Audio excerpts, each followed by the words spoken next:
الحمد لله رب العالمين والصلاة والسلام على خاتم النبيين وسيد المرسلين والمبعوث رحمة للعالمين سيدنا ونبينا ومولانا محمد وعلى آله وصحبه أجمعين وبعد. يقول الله عز وجل: أعوذ بالله من الشيطان الرجيم بسم الله الرحمن الرحيم إنا أرسلناك بالحق بشيرا ونذيرا ولا تسأل عن أصحاب الجحيم ولن ترضى عنك اليهود ولا النصارى حتى تتبع ملتهم قل إن هدى الله هو الهدى ولئن اتبعت أهواءهم بعد الذي جاءك من العلم ما لك من الله من ولي ولا نصير. صدق اللہ العظیم. حضرات سامعین و ناظرین، یہ سورہ بقرہ کی آیت نمبر 119 اور 120 ہے. اس آیت میں، ان دونوں آیتوں میں سے پہلی آیت کے بارے میں ہم پہلے کچھ ذکر کر چکے ہیں کہ اس آیت میں اللہ تعالیٰ نے اپنے پیغمبر کو مخاطب ہوتے ہوئے انہیں تسلی دی اور انہیں ان لوگوں پہ مغموم نہ ہونے کی ترغیب دی جو ایمان نہیں لاتے، جو اپنی ضد میں رہتے ہیں، جو خصوصاً یہود کے وہ لوگ جو یہ سمجھتے ہیں کہ ہم کتاب کے علوم کے وارث ہیں، اس لیے ہمیں کسی ہدایت اور نبوت کی ضرورت نہیں. تو اللہ تعالیٰ فرماتے ہیں کہ اے پیغمبر، ہم نے آپ کو حق کے ساتھ بھیجا ہے اور بشیر و نذیر بنا کر بھیجا ہے. اور تیسری بات یہ کہ آپ کو جہنمیوں کے بارے میں نہیں پوچھا جائے گا، تو آپ کیوں پریشان ہوں، کیوں مغموم ہوں ان لوگوں کی وجہ سے جو حق کو جاننے اور پہچاننے کے بعد اس کو قبول نہیں کرتے. اور پھر 120 آیت میں فرمایا: اور آپ سے یہود اور نصارہ ہرگز راضی نہ ہوں گے حتیٰ تتبع ملتہم، یہاں تک کہ آپ ان کے دین کے تابع ہو جائیں جس کا انہیں زعم ہے کہ ہم انبیاء کے علوم کے وارث ہیں. حالانکہ اصل بات یہ ہے ان ھدی اللہ هو الہدی. آپ فرما دیں کہ اللہ کی ہدایت وہی ہے جسے اللہ تعالیٰ ہدایت قرار دیں. اب یہاں یہ نقطہ سمجھنے والی بات ہے کہ اللہ نے خاتم النبیین سے پہلے کئی انبیاء کو مبعوث فرمایا اور ان کو شریعتیں بھی عطا کی، تو ان کی شریعت ان کے زمانے کے لیے واقعی ہدایت تھی، اور جب ان کا زمانہ ختم ہو گیا اور نئی شریعت نے اس کی جگہ لے لی تو وہ ہدایت بن گئی. یہ ضابطہ ہر دور میں یاد رکھنا چاہیے ہر امت کو.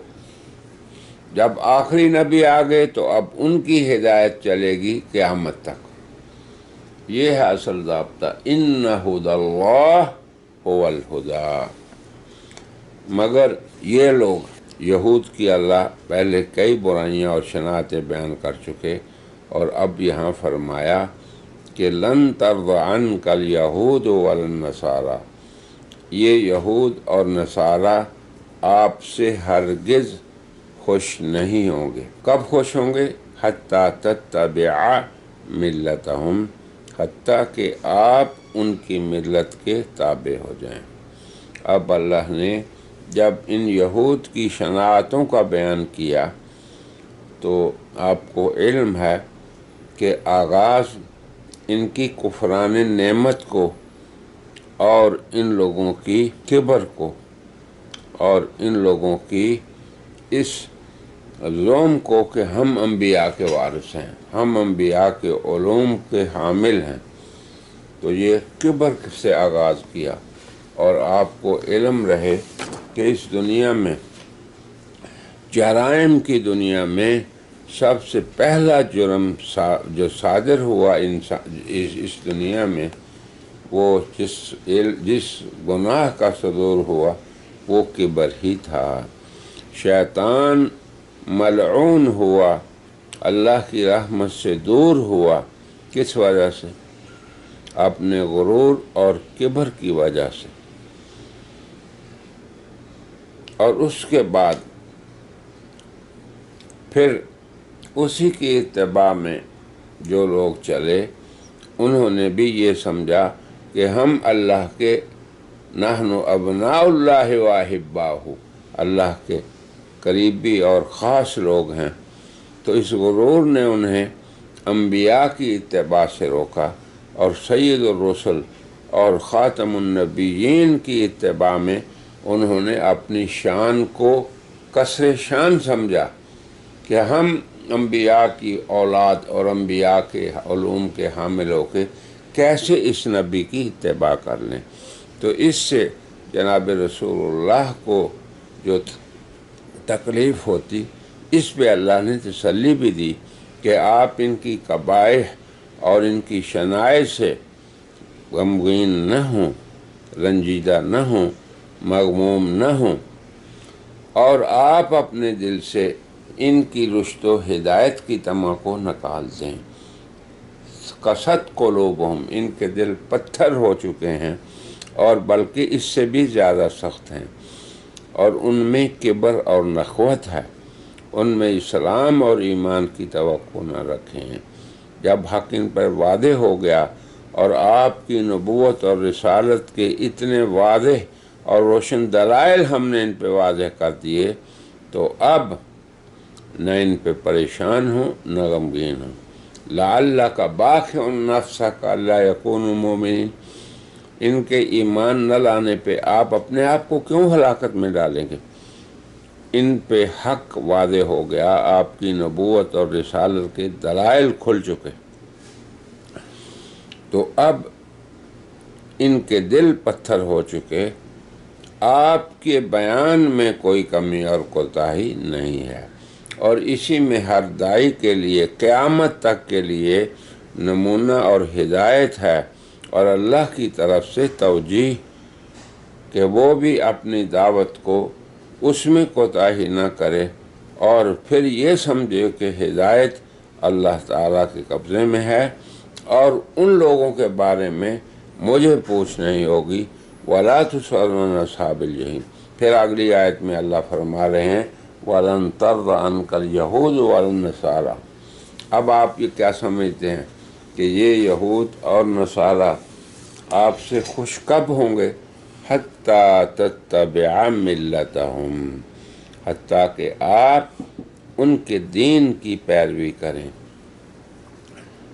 اور اگر بالفرض محال آپ ان ہوا پرستوں کی نفسانی خواہشوں کی اتباع کریں گے، اس کے بعد کہ آپ کے پاس اس بات کا قطعی علم آ چکا ہے کہ آپ ہدایت پر ہیں، اور ہدایت آپ ہی پہ منحصر ہے، اور جو اللہ تعالیٰ نے آپ پر نازل فرمایا وہی اب تا قیامت ہدایت ہے انسانوں کے لیے، اور گزشتہ کی تمام ہدایات منسوخ ہو چکی، تو آپ کو اس بات پہ ثابت قدم رہنا ہے، اور ہر داعی کو جو جناب محمد رسول اللہ کی طرف منسوب ہے، ماحول سے، اپنے ماحول سے گھبرانا نہیں، نہ اس پہ پریشان ہونا ہے، بلکہ ڈٹ کے اس حق پہ قائم رہنا ہے جسے جناب رسول اللہ لے کر آئے۔ اللہ نے فرمایا ان ھدی اللہ ھو الھدی، ہدایت وہی ہے جو اللہ کی ہے اور جسے اللہ کے رسول لے کر آئے ہیں۔ خدا اللہ، اللہ کی ہدایت۔ اب اس میں اللہ کی ہدایت سے مراد کتاب اللہ اور قرآن حکیم بھی ہے، جس میں قیامت تک کوئی باطل اس کے قریب نہیں پھٹک سکتا۔ لا یأتیہ الباطل من بین یدیہ ولا من خلفہ، جس کی حفاظت کی اللہ نے خود ذمہ داری دی ہے۔